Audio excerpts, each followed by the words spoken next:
بسم اللہ الرحمن الرحیم۔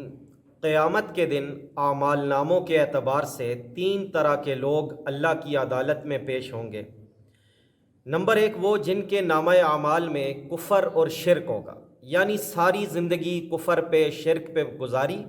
اور اسی کفر و شرک کی حالت میں ان کی موت آئی، تو ایسے لوگوں کے لیے اللہ کی عدالت میں کوئی معافی نہیں ہوگی اور ان کو دوزخ میں ڈال دیا جائے گا۔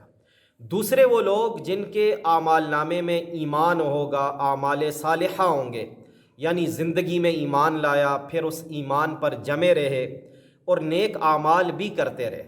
تو اب ایسے لوگوں کے نیک اعمال، نماز روزے میں کچھ کمی بھی ہوئی تو اللہ کے فضل سے امید ہے کہ انہیں معاف کر دیا جائے گا اور انہیں جنت میں داخلہ عطا کر دیا جائے گا۔ اور تیسرے لوگ وہ ہوں گے جن کے اعمال نامے میں ایمان اور اعمال صالحہ تو بہت ہوں گے،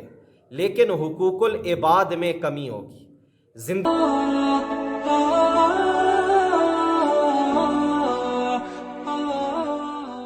میں نمازیں خوب پڑھی ہوں گی، روزے خوب رکھے ہوں گے، حج عمرے کیے ہوں گے، لیکن بندوں کے حقوق پوری طرح ادا نہ کیے ہوں گے، کسی کا حق کھایا ہوگا، کسی کا حق دبایا ہوگا، تو ایسے لوگوں کو اللہ معاف نہیں کرے گا، بلکہ جن کے حق انہوں نے ادا کرنے ہوں گے وہ سب آ جائیں گے اور اللہ کی عدالت میں اس بندے سے اپنے حق کا مطالبہ کریں گے۔ اسی بات کو نبی پاک صلی اللہ علیہ وسلم نے ایک حدیث میں بیان فرمایا۔ آپ نے صحابہ سے پوچھا، اتدرون من المفلس، میرے صحابہ کیا تم جانتے ہو کہ مفلس اور غریب کون ہوتا ہے؟ تو صحابہ کرام نے عرض کیا، المفلس فینا من لا درہم لہ ولا متاع، کہ ہم میں تو مفلس وہ ہوتا ہے جس کے پاس درہم نہ ہو، دنیاوی ساز و سامان نہ ہو، اور ہم بھی آج کل مفلس اسی کو کہتے ہیں جس کا بینک اکاؤنٹ صفر ہو، جس کے پیٹ میں روٹی نہ ہو، جیب میں پھوٹی کوڑی نہ ہو، پہننے کو لباس نہ ہو، اور اسی طرح مکان نہ ہو، چھت نہ ہو، تو ہم کہتے ہیں یہ مفلس ہے۔ تو نبی پاک صلی اللہ علیہ وسلم نے فرمایا، لیکن میری امت کا مفلس وہ ہے جو قیامت کے دن نماز، روزے، زکوٰۃ کی صورت میں بہت سے نیک اعمال لے کر آئے گا،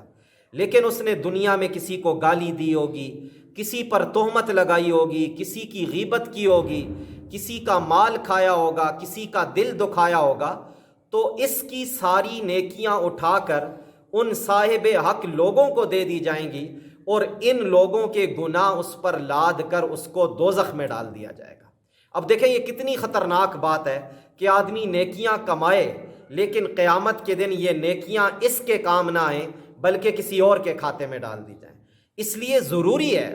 کہ ہم جہاں حقوق العباد کو ادا کرنے کی فکر کریں، وہاں حقوق العباد کی ادائیگی کی بھی پوری کوشش کریں۔ ہم نے اللہ کے حق بھی ادا کرنے ہیں، اللہ کے بندوں کے حق بھی ادا کرنے ہیں۔ باقی دنیا میں کسی کے ساتھ کوئی کمی کوتاہی ہو جاتی ہے تو دنیا ہی میں معافی تلافی کر لیں، تاکہ قیامت کے دن ہم اللہ کی عدالت میں حقوق اللہ کے اعتبار سے بھی سرخرو ہو سکیں اور حقوق العباد کے اعتبار سے بھی سرخرو ہو سکیں۔ اللہ تعالیٰ مجھے آپ کو سمجھنے کی توفیق عطا فرمائے۔